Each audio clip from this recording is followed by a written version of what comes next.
오늘도 주신 하나님 말씀 함께 보겠습니다. 마가복음 5장 41절에서 43절입니다.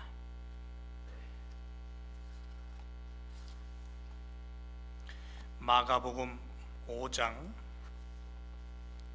41절에서 43절, 제가 한 절 읽고 그 다음 절 여러분들 읽고 마지막 절 함께 말씀 읽고 하나님 앞에 영광 올려드리기를 원합니다. 41절, 그 아이의 손을 잡고 가라사대 달리다 코마시니 번역하면 곧 소녀야 내가 내게 말하노니 일어나라 하심이라.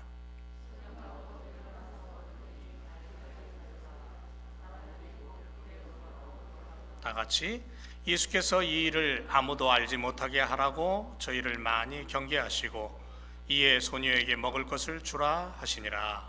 아멘. 오늘 말씀의 제목은 부활의 승리로 도전하는 자녀 되게 하소서입니다.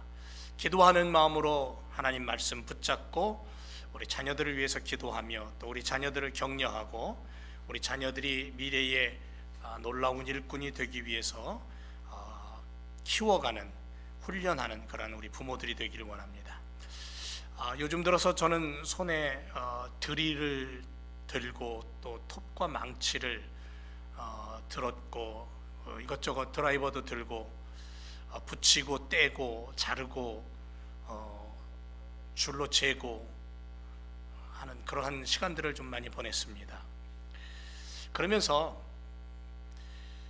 가슴 한구석에서는 믿음의 연장이라고 할 수 있는 말씀과 기도와 찬양을 가지고 성령 하나님의 도우심을 따라서 부름받아서 신학의 문을 들어선 그때부터 지금까지 약 한 40여 년간 쉬지 않고 뭔가를 계속해서 만들고 있었구나 하는 생각을 하게 되었습니다. 그런데 가만히 돌아보면 그 모든 게 제가 하는 게 아니더라고요. 성령 하나님께서 하고 계셨습니다. 성령 하나님께서 만들고 일하고 계셨습니다. 다만 저는 보조 역할을 할 뿐이었어요. 하지만 함께 했습니다. 함께 만들었고 함께 세워갔습니다. 그 시간이 제가 82년도 신학의 문을 두드리고 지금까지 40여 년 동안 한결같이 그렇게 보내온 시간이었다라고 주님 앞에 고백할 수 있었습니다. 무엇을 만들었고 무엇을 세웠는지 우리 한번 생각해 볼까요? 저와 똑같이 여러분들도 그런 삶을, 그런 믿음의 생활을 했을 줄로 믿습니다. 우리가 무엇을 만들고 무엇을 세웠습니까? 아마도 아름다운 교회 아닐까요? 아름다운 교회, 하나님의 처소인 성전이 거룩하고 아름답고 꿈이 있어서 하나님이 인정하시는 교회 말이에요. 하나님이 기뻐하시는 교회, 그 안에 있는 성도들을 만들었습니다. 성도는 누구냐면 하나님 나라 백성이에요. 십자가 보혈로 구원받아서 하나님이 양자 삼으셨어요. 너는 내 아들이다 내 딸이다. 하나님 나라 가족이 된 거죠. 하나님 나라 패밀리가 된 거예요. 이 땅에 살면서 교회는 그 하나님 나라의 가족된 성도들을 정말 멋지게 만들어가는 장소가 아닌가요? 그래서 서로가 노력하고 서로가 힘쓰고 서로가 부단히 땀 흘리는 거죠. 하나님의 자녀는 거룩합니다. 내가 거룩하니 너희도 거룩하라고 말씀하신 것처럼 하나님의 자녀들은 거룩한 삶을 살게 되어 있습니다. 그 자녀들이 이 땅에서, 교회 안에서, 가정에서 하나님이 원하시는 일을 만들어가는 거예요. 복음을 위해서 몸을 드리고 시간을 드리고 물질을 드리면서 헌신합니다. 땅끝까지 예수님 소개하고 수많은 사람들이 하나님의 자녀로 다시 태어나는 그 일을 위해서 오늘 우리는 일하고 앞으로도 일할 것이고 지금까지 그래 왔습니다. 여러분, 선교의 주체는 누구냐면 성령 하나님이셔요. 교회가 선교하는 게 아니에요. 선교의 주인공은 성령님이십니다. 성령님이 일하실 때 우리가 함께 일하는 거예요. 왜? 성령 하나님이 손을 내밀어 내 손을 잡고 함께 그 일을 하자고 나를 부르셨기 때문에 그래요. 주도적인 역할은 성령님이 하십니다.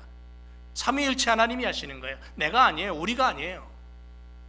성령 하나님께서 선교하시고 최전방에서 영혼 구원을 위해서 그분이 영적인 사역을 하실 때에 우리가 그분과 함께해서 그 일을 감당하는 거예요. 그리고 우리에게 그 일을 맡기시는 거예요. 우리를 통해서, 우리의 삶과 우리의 믿음과 우리의 헌신과 우리의 물질을 통해서.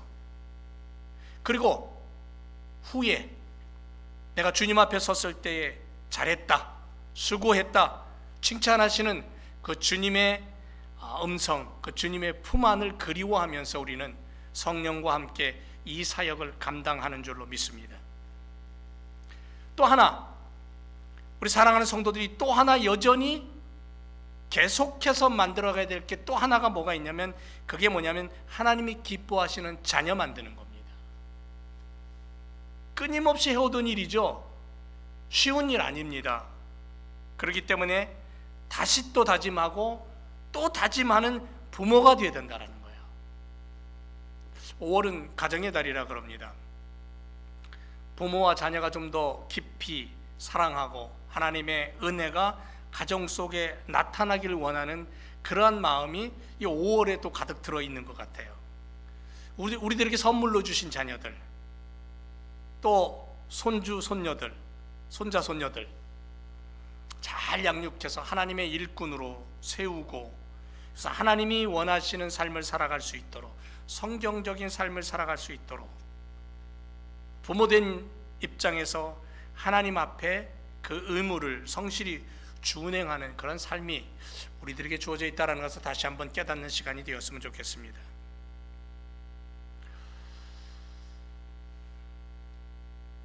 어떤 분은 결혼해서 자녀가 없는 분은 입양하기도 하고요. 어떤 분은 평생 자녀 없이 살아가는 분도 있고요. 어떤 분은 자녀가 둘, 셋, 넷, 과테말라 가보면 6, 7 이렇게 되는 그런 부모로서 살아가는 사람도 있습니다. 그러나 그리스도 안에 들어와서 하나님의 이름으로 공동체가 되고 한 식구가 되었을 때는 교회 안에 뛰어도는 모든 아이들은 내 자식이에요. 내 아들이고 내 딸이에요. 그리고 내가 전도해서 데리고 온 그 사람도 내가 낳은 영적인 자식이에요. 그렇기 때문에 영적인 부모든 육적인 부모든 우리는 주님의 이름으로 그 일을 감당해야 된다는 거죠. 나는 자녀가 없어서 나는 그런 부담감 없어, 그렇게 생각하실지 모르겠지만 우리는 늘 언제나 부모의 심정을 가지고 살아가야 된다는 거죠. 그래서 부모된 성도들이 이 땅에 살면서 먼 훗날 이 세상에 내가 존재하였다는 흔적을 남기는 삶을 좀 살았으면 좋겠습니다. 그 흔적이 뭐냐면 자녀예요. 후손들이에요. 예를 든다면 100년 후에 우리 교회에 100년 후에 그 자녀들이, 자녀의 자녀의 자녀들이 이 교회를 여전히 섬기고 이 교회에서 예배드리면서 그들이 얘기하기를, 2020년에 21세기 그 초반에 이 교회를 섬기던 우리 부모 세대들의 그 헌신과 그 신앙의 모습 정말 아름다웠어. 우리가 좀 본받고 지금 우리 교회를 좀 더 멋지게 그렇게 만들어가야 되지 않을까라고 그들이 모여서 이야기를 나누며 기도한다면, 그거는 지금 우리가 이 제단 위에, 이 교회 위에 흔적을 남겼기 때문에 그 흔적의 증거가 50년 후에 100년 후에 그렇게 우리 후손들을 통해서 나타나는 거예요. 그런 흔적을 남기는 삶을 살자는 거죠. 대대로 이어지면서 예배하면서 복음을 전하며 선교하면서 100년 뒤에 주님이 오셨는지 안 오셨는지 우리는 몰라요. 그러나 우리는 미래를 바라보면서 내가 지금 여기에 믿음의 씨앗을 뿌리고 흔적을 남길 수 있는 신앙의 흔적, 삶의 흔적, 그런 것들을 남길 수 있는 부모로 우리가 서야 된다는 거죠. 여러분, 가장 어둡고 고통과 절망의 십자가 죽음을 보내셨던 주님을 우리는 한번 생각해 봅니다. 근데 그 시간을 이겨내고 무덤 속에서 무덤에 머물러 계시지 않고, 여기가 편하니까 그냥 여기 그냥 있을래 하시지 않고 또다시 무덤 문을 열고 부활하셔서 우리에게 부활이 무엇인가, 하나님 나라가 무엇인가, 신앙의 승리가 무엇인가를 주님으로부터 우리는 배웠습니다. 제자들에게, 주님을 사랑하는 여인들에게 어둠의 길이 아니라 죽음과 절망이 아니고 실패와 좌절이 아니라 빛의 자녀로서 승리의 삶이 무엇인가를 주님은 우리에게 똑똑히 보여주셨습니다. 그러므로 우리는 우리의 자녀들에게 또는 우리의 손주들에게 이 부활의 승리가 무엇인가를 가르쳐주고 보여주고, 그래서 우리의 후손들이 그런 믿음으로 부활의 신앙을 가지고 당당하게 이 세상을 살아갈 수 있는 그러한 자신감 있는 아이들, 꿈과 소망이 있는 아이들로 우리가 세워가야 될 줄로 믿습니다. 여러분, 무디는 여기서 조금만 올라가면 디어필드에 무디가 태어난 무디 집이 있고요, 무디가 세운 학교도 있고요. 그 무디는 어린 시절에 어렵게 살았습니다. 가난하게 살았습니다. 보스턴에서 구두수송공으로 일을 했습니다. 그러다가 예수님을 만납니다. 성령의 기름 부으심을 받습니다. 그리고는 영국과 미국의 온 땅에 복음의 증거자가 되고 세상을 뒤집어 놓는 일꾼이 됩니다. 한국의 초창기에 무디의 영향을 받아서 선교사로 헌신한 사람들이 한국을 변화시키는 놀라운 그러한 역사까지 일어납니다. 영국 런던에 에드워드 모트라는 사람이 있었습니다. 1797년 1월에 태어난 사람이에요. 고아가 됩니다. 의지할 곳 없습니다. 쓸쓸합니다. 16살 어린 나이에 가구 공장에 들어가서 일을 하기 시작합니다. 일을 마치고 나면 따뜻하게 반겨줄 사람 아무도 없었습니다. 그래서 런던 거리를 그 밤에 이리저리 쏘다니기도 했습니다. 그러던 어느 날 그 공장 주인이 모트의 손을 잡고 교회로 인도합니다. 그날 그곳에서 목사님 말씀을 듣다가 예수님을 영접합니다. 은혜와 감사로 하나님 앞에 고백합니다. 그리고는 얼마 지나지 않아서 그는 이런 고백의 기도를 합니다. 하나님, 내 망치는 이제 노래하기 시작했습니다. 내 망치는 이제 춤추기 시작했습니다. 내 눈동자는 생기가 돌고 내 마음속에는 생수가 솟습니다. 예수님께서 내 마음에 오셨기 때문이다라고 그렇게 고백합니다. 그리고는 믿음의 사람으로 살아갑니다. 가만히 보니까는 이 어린 아이가 뭔가 희망이 보이거든요. 공장 주인이 모트에게 그 모트의 이름으로 가구점 하나를 차려줍니다. 직공해서 사장이 됩니다. 하나님이 베풀어 주신 은혜, 그 사랑에 감사하면서 열심히 일하다가 55세가 되었을 때 1852년에 그는 침례교 목사가 됩니다. 복음을 전하며 삽니다. 그가 젊은 시절에 하나님 앞에 고백하며 적은 시를 브래드 버리라는 사람이 거기다 곡을 붙였습니다. 그게 오늘날 우리에게까지 전해져 왔습니다. 찬송가 539장, 이 몸의 소망 무엔가 우리 주 예수뿐일세. 우리 주 예수밖에는 믿음이 아주 없다다. 굳건한 반석이시니 그 위에 내가 서리라. 그 위에 내가 서리라. 처음으로 그 사람을 통해서 복음 선가라는 말이 시작됐어요. 여러분, 한 아이의 생이 그 어떤 곳에도 의지할 데 없고 외롭고 고통 속에 쓸쓸함 속에 살았던, 위기 속에 있었던 한 영혼이 예수님 만나고 났더니 바뀌어버린 거예요. 그의 인생의 어둠의 무덤의 문이 열려버리고 부활하신 주님처럼 세상을 향해서 일어난 거예요. 수많은 사람들에게 소망을 줬고 그의 메시지를 통해 예수님을 만났고 새 생명 얻는 일꾼으로 살았어요. 여러분, 우리의 자녀들을 이 시간 한번 둘러보기를 원합니다. 무디나 에드워드 모트 같은 삶, 신앙을 가지고 예수님 만나서 새로운 인생을 살았던 수많은 믿음의 일꾼들을 바라보면서 하나님께 붙잡힌 사람, 한 시대를 호령했던 위대한 신앙의 사람들, 그 사람들의 신앙의 모습을 우리가 가슴에 담고 성경에 보여지는 수많은 믿음의 용장들을 우리가 가슴에 담고 우리의 자녀들을 거기에다가 대입시켜서 하나님, 우리의 자녀들 이렇게 좀 세워주시고 써주세요라고 기도하는 우리들이 되어야 될 줄로 믿습니다. 자녀를 키우느라고 참 고생 많이 하시죠. 장가 보내고 시집 보내고 나면 할 일 다 했는 줄 알았는데 아니에요. 흙이 되는 순간까지, 무덤에 들어가는 순간까지 부모는 자심령려하고 도와주고 기도하고, 아마 그게 부모인 것 같습니다. 어린 자녀 둔 젊은 교인들도, 성도들도 남들 못지않게 잘 키우겠다는 욕심도 생기고, 그래서 때로는 좋은 거 맛있는 거 사주면서 때로는 엄격하게 훈육하는, 그렇게 키워내는 모습들을 옆에서 지켜볼 때가 많습니다. 그런데 2년 넘게 여러분, 코로나 때문에, 이 코로나19 바이러스 때문에 이 긴 어둠의 터널을 이제 우리가 좀 빠져나오는 듯해요. 참 어려웠습니다. 참 힘들었습니다. 그런데 어른들은 힘들고 어렵다고 하도 애들은 괜찮을 줄 알았는데 아이들도 굉장히 힘들었다고 합니다. 건국대 교수인 하지연이라는 교수가 정신건강학 교수인데 이런 책을 썼어요. 포스트 코로나, 아이들 마음부터 챙깁니다 라는 책에서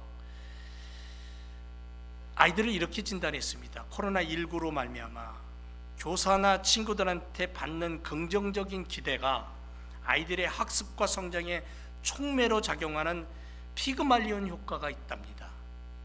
그런가 하면 다른 사람의 마음을 상상해서 헤아리는 공감 능력도 있답니다. 근데 이런 것들을 학교를 통해서 배워요.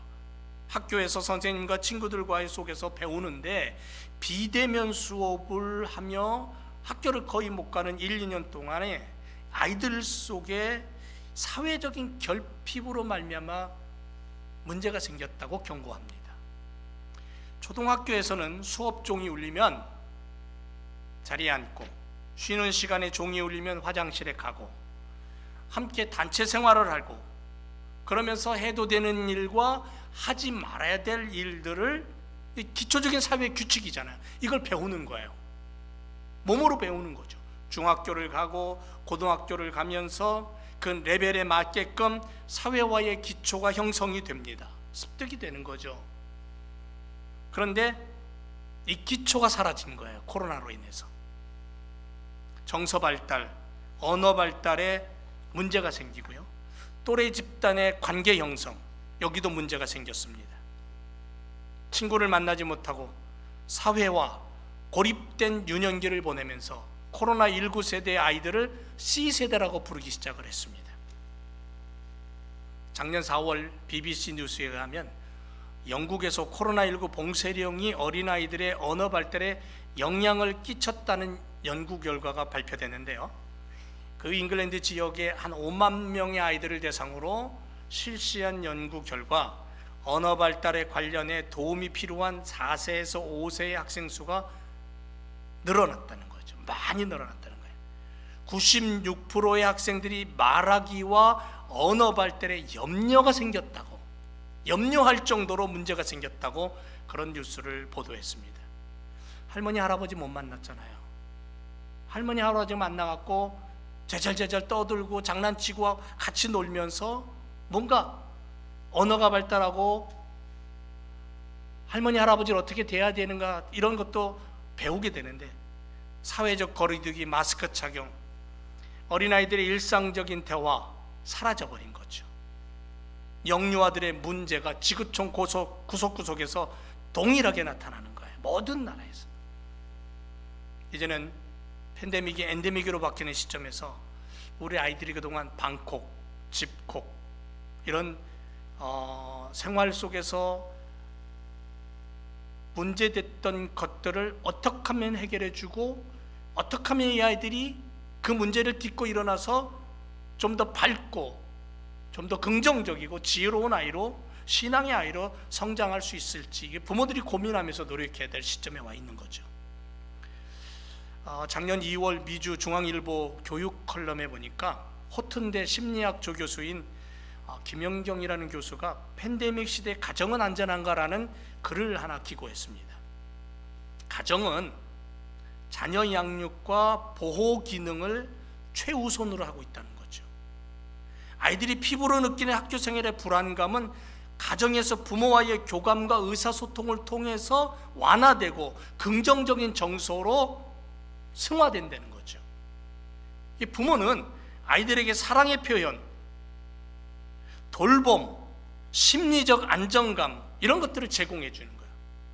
가정 밖에서 경험하는 크고 작은 난관에 가정 안에서 그것을 어떻게 이겨내고 어떻게 해결하는가를 가정 안에서 배우는 거예요. 그래서 건강한 신체, 정신력을 함양하도록 도와주는 것이 가정이라는 거죠. 그 안에 부모가 중심에 있는 거죠. 그런데 그 가정에 문제가 생겼다는 거예요. 팬데믹이 발생한 이후 작년에 2021년 한 해 동안 가정폭력이 통계를 보니까요 25%가 증가했어요. 그 전보다. 이유가 뭘까요? 다양한 여러 가지 이야기들이 있을 수 있지만 학자들이 꼽는 우선순위가 뭐냐면 가정에서 보내는 시간이 늘어났고 부부간, 부모 자녀 간의 갈등이 증가하면서 이 갈등을 어떻게 해결할지 모르고 더 심각해져 버린 거예요. 나쁜 쪽으로. 거기에다가 실업률이 증가하고 가정에 재정적인 위기가 오고 경제적인 스트레스가 오다 보니까 부모들이 폭력적인 행동을 자녀들에게 분출하기 시작했다는 거죠. 이런 문제들로 인해서 가정 안에서 스트레스를 더 많이 받고 더 많은 폭력에 시달리고 더 많은 피해를 입은 것이 아이들이라는 거죠. 자녀들.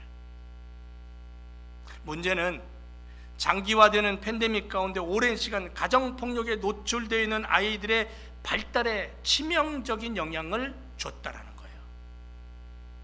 신체, 인지, 정서, 사회성 모든 영역에서 심각한 손상을 입었다라고 그렇게 얘기합니다. 연구한 결과예요. 여러분, 팬데믹으로 인해서 사랑받고 보호받아야 될 아이들이 정상적인 학교 생활을 하지 못하고 친구들과 어울리지 못하고 또래 집단이 형성되지 못하는 가운데 그런 기회가 박탈되면서 가정에서 폭력에까지 시달리다 보니까 너무너무 힘든 거야. 이런 이야기들을 들으면 가슴이 아픈 거예요.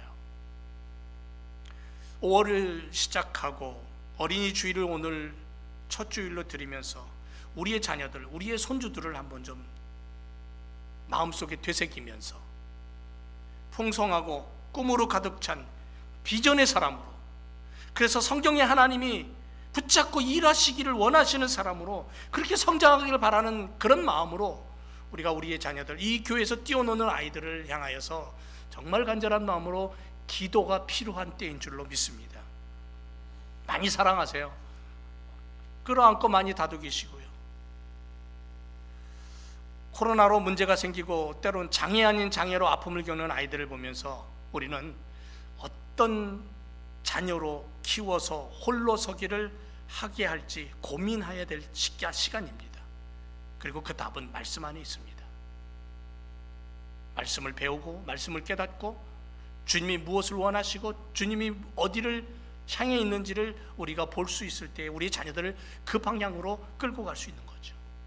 부활의 아침을 보여주셨듯이 다시 오마 약속하시면서 이 땅에 우리를 홀로 버려두지 않으시고 성령 하나님을 보내주신 것처럼 하나님의 백성다움과 천국의 자녀다움으로 훈련된 우리의 자녀들이 다음 세대를 이어가고 그 다음 세대를 끌고 갈 때에 교회는 성장하고 하나님의 나라는 확장될 줄로 믿습니다.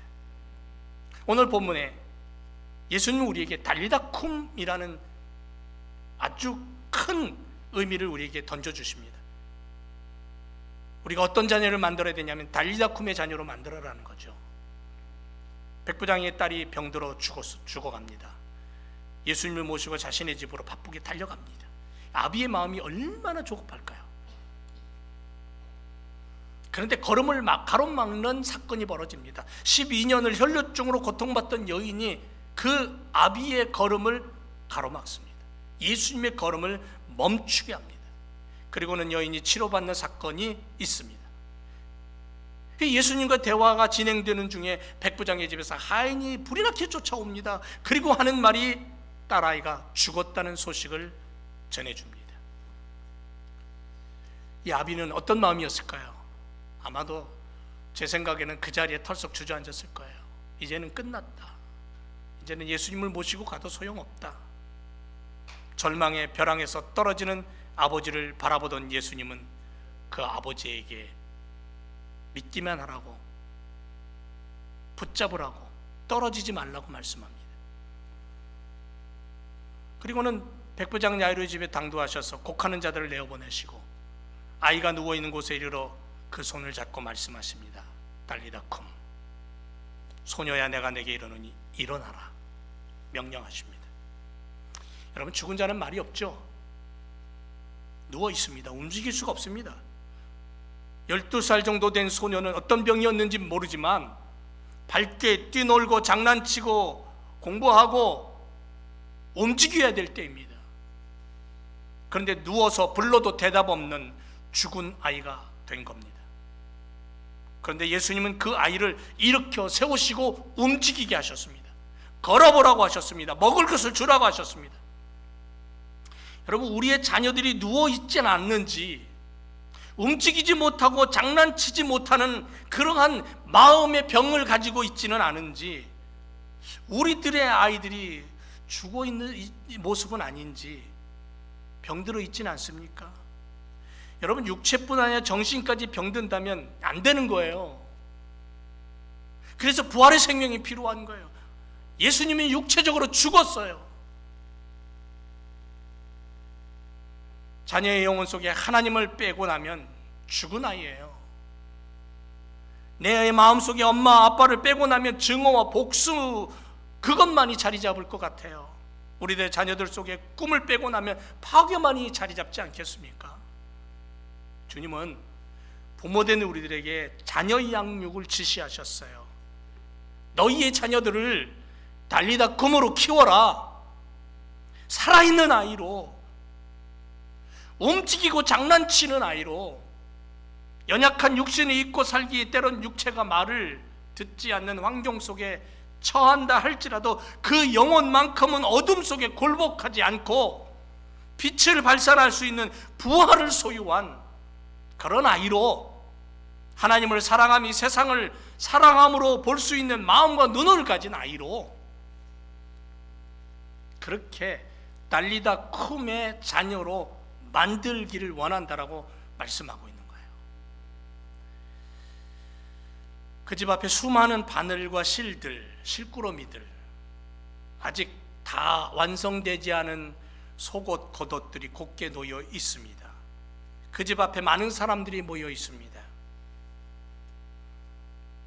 가죽 제품을 만드는 시몬과 검은 상복을 차려입은 여인들이 눈물을 흘리며 실꾸러미 곁에 앉아 있었습니다. 왜냐하면 다비다라는 여인이 죽었기 때문입니다. 오랜 병치레 끝에 어저께까지 가난한 이웃에게 옷을 만들어주고 대접하기 위해서 일했던 여인입니다. 오랜 병을 앓고 있었음에도 불구하고 자기의 병을 돌아보지 아니하고 남들을 위해서 옷을 만들고 음식을 하고 대접하고 옷을 선물로 주고, 그 여인이 죽었다라는 거죠. 베드로가 쫓아옵니다. 욥바의 다비다 집 다락에 무릎을 꿇습니다. 울던 사람들이 다 물러가고 베드로 홀로 그 자리에 남습니다. 베드로는 무엇을 했을까요? 그 시신 앞에 엎드려 무릎을 꿇고 스승이신 예수님이 하셨던 오늘 본문 말씀을 떠올렸을 겁니다. 야이로의 딸을 부활시키신 예수님, 새 생명 주신 예수님이 떠올랐습니다. 달리다 쿰의 예수님을 가슴에 붙잡았습니다. 그리고 베드로 사도는 그 여인을 향해 이렇게 외칩니다. 다비다 쿰, 다비다야 일어나라. 놀랍게도 여인이 일어납니다. 죽은 사람이 베드로의 말 한마디 앞에 눈을 뜹니다. 예수님의 사도가 자신을 내려다보고 있는 것을 깨닫습니다. 다비다의 눈길이 하늘을 향합니다. 베드로가 내민 손을 잡고 일어납니다. 부활의 주님을 찬양합니다. 여러분, 우리 자녀들을 이렇게 깨어서 움직이고 살아있는 아이로 키워야 되지 않을까요? 그건 우리에게 있어서 기도의 제목입니다. 내 생명 다하는 그날까지 우리가 놓지 말아야 될 숙제입니다. 여러분, 인동철을 아세요? 금은화라고도 하죠. 혹독한 겨울 추위를 이겨내고 꽃을 피우는데 잎 몇 개로 인고의 시간을 보낸답니다. 처음에는 흰색의 꽃이지만 며칠 지나면 노란색으로 변합니다. 그래서 고난 속에서도 인내하며 성공을 이뤄낸 사람을 흔히 인동철하고 부른답니다. 이런 사람이 있었습니다. 치유받은 사람이기에 나는 여전히 행복하다, 그렇게 말한 조니 에릭슨 타다라는 한 여인이 있습니다. 그녀가 쓴 책이 조니 에릭슨 타다의 희망 노트라는 책이 있습니다. 17살에 사지마비가 된 그녀가 전하는 고통 속에 희망의 메시지가 담겨 있습니다. 여러분, 기회 되면 한번 사서 읽어보세요. 1967년 7월경 조니 에릭슨 타다는 다이빙 사고를 경험하고 사지마비의 장애인이 됩니다. 그런데 자신의 한계를 딛고 그 후로 그녀는 사랑받는 저자가 되고 수백만을 위해서 강연하는 사람으로 분주하게 삶을 살아갑니다. 2010년 유방 절제 수술을 받습니다. 5년 동안 항암 치료, 약물 치료를 통해서 꾸준히 받아서 완치 판정을 받습니다. 그리고 3년 후에 지난 2018년 수술 부위에 작은 종양이 발견되어서 또다시 수술을 합니다. 이 책은 자기가 유방암 선고를 받고 고난 중에 다시 일어서는 깊은 영적인 여정을 담고 있는 책입니다. 지금은 복음주의 크리스찬 작가로서 여전히 하나님의 위대하심을 전하고 일하는 삶을 살아갑니다. 입에다가 붓을 물고 그림을 그립니다. 수많은 사람들에게 예수 그리스도를 이야기합니다. 주님의 손에 붙잡힌 아들과 딸들에게 고난과 절망은 결코 문제가 되지 않는다는 것을 보여줘야 됩니다. 왜 그렇습니까? 전능자의 손길이 함께하기 때문에, 부활하신 주님의 능력이 함께하기 때문에 육체의 한계가 인생 전부가 아님을 보여줘야 된다는 거죠. 나의 인생의 삶 속에 그 능력의 주님이 함께하신다면 우리의 자녀들의 삶은 꿈과 희망으로 가득 넘치기 때문에 그렇습니다. 왜냐하면 하나님은 위대하시기 때문에 그래요. 저는 우리 교회 자녀들의 이름을 부르며 주님의 이름으로 명령하여 키우기를 소원합니다. 아무개야, 아무개, 아무개, 아무개, 다리다 쿰. 그 아이의 이름을 불러가면서 그 아이에게 희망 있는 아이로, 소망 있는 아이로, 부활의 그 승리를 누릴 수 있는 자녀로. 그래서 죽은 아이가 아니에요. 누워있는 아이가 아니에요. 세상을 집어삼켜도 부족하여 다른 무언가를 눈에 불을 띄고 찾고 움직이는 아이, 비전이 있고 세상을 가슴에 품어도 넉넉한 아이, 그런 자녀로 세우기를 위해 부모된 우리에게 오늘 주님은 이렇게 요구하십니다. 너희의 자녀들, 너희의 손자와 손녀들 달리다 쿰으로 키워라. 그 기도 내가 들을 것이다. 그리고 그 기도대로 내가 이룰 것이다. 그렇게 주님 말씀하십니다. 또 하나는요, 오병이어의 자녀로 만들라고 말씀합니다. 요한복음 6장 1절 이하에 보면 놀라운 사건 나오죠. 떡 5덩어리, 생선 2마리로 장정 5,000명이 먹고 12바구니가 남잖아요. 이게 가능한 겁니까? 불가능한데 성경에는 그게 가능하다고 얘기하고 있어요. 예수님은 그게 가능하다고 얘기하고 계세요. 제자들은 저 많은 무리들을 어떻게 먹일까, 돈이 얼마나 들까 셈하고 있었어요. 그러나 예수님은 무엇인가를 기대하고 있었다는 거예요. 6절에 보니까 친히 어떻게 하실 것을 아시고, 그러니까 예수님이 이미 알고 계셨던 거예요. 엄마가 싸준 도시락입니다. 점심이에요. 보자기를 풀어보니까 내가 좋아하는 것들이에요. 그걸 주님께 드립니다. 이 아이의 이름은 나오지도 않아요. 이 꼬마 아이는 자신의 도시락을 예수님께 드립니다. 분명히 배고픈 시간이에요. 내가 먹으면 딱 좋은 분량이에요. 그런데 이 아이는 자신의 배고픔을 참고 예수님을 먼저 대접합니다. 내 것을 내어놓을 수 있는 아이, 내 것을 기꺼이 내어놓을 수 있는 그 아이로 말미암아 5,000명이 먹고 12바구니가 남았어요. 놀라운 축복 아닙니까? 여러분, 우리들 어릴 적 한번 생각해 보세요. 요즘 아이들 한번 생각해 보세요. 내게 맛있는 것이 주어져 있으면 이거 내놓습니까? 때로는 할머니 할아버지가 달라 그래도 안 주려고 그래요. 그리고 또 다른 게 보이면 이쪽 손 또 잡으려고 그러고요. 또 더 맛있는 게 눈에 보이면 이거 들은 거 입에다 넣고 또 잡으려고 그러죠. 이게 본래 모습이에요. 근데 우리 교회 뛰어노는 애들 보면요, 자기가 맛있는 거 갖고 있어도 내가 달라 그러면 줘요.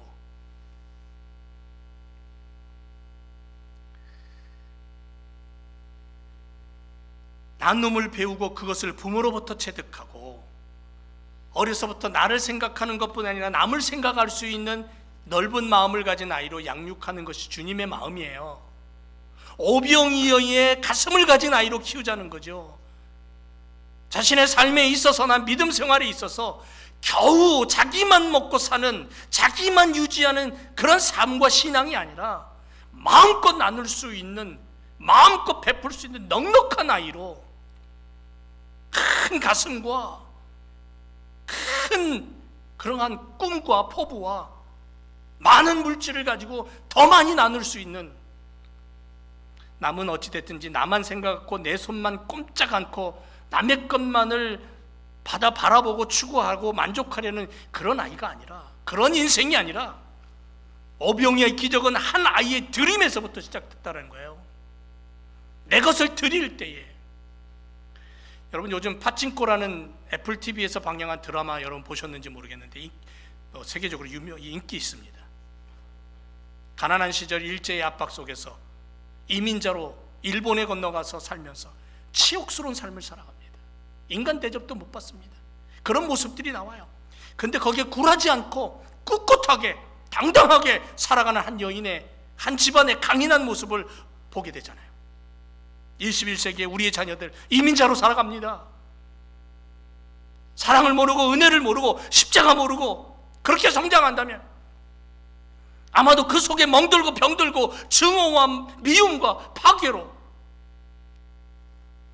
그렇게 자리 잡아서 살아가지 않을까요? 그래서 우리는 예수님이 필요한 거예요. 우리의 자녀들 속에. 그래서 기도가 필요한 거예요. 잠언 6장 20절 이하에 내 아들아 내 아비의 명령을 지키며 내 어미의 법을 떠나지 말고 그것을 항상 내 마음에 새기며 내 목에 매라. 그것이 너의 다닐 때에 너를 인도하며 너의 잘 때에 너를 보호하며 너의 깰 때에 너를 더불어 말하니 대저 명령은 등불이고 법은 빛이고 훈계의 책망은 생명의 길이라고 말씀합니다.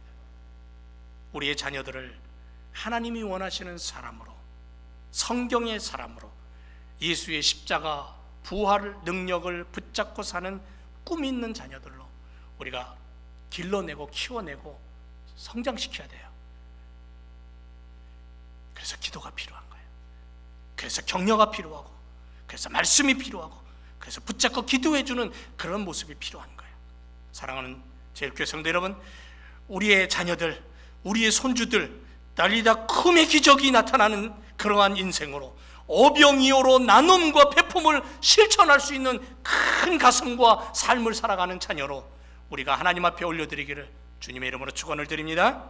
기도하겠습니다. 아버지 하나님 감사합니다. 우리의 자녀들을 어떻게 키워 하나님 앞에 올려드릴까요? 우리의 손주들을 어떻게 하나님 앞에 올려드릴까요? 이 교회에 1세대가 지나고 2세, 3세, 4대를 거치면서 5대를 거치면서 오랜 시간 후에 이 교회의 기틀이 되고 복음의 역사가 계속해서 나타날 수 있는 방법은 무엇일까요?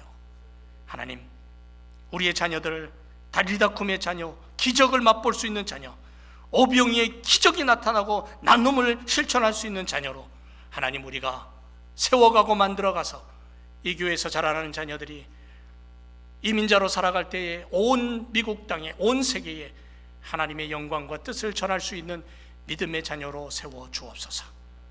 주께 감사드리며 예수님 이름으로 기도합니다. 아멘.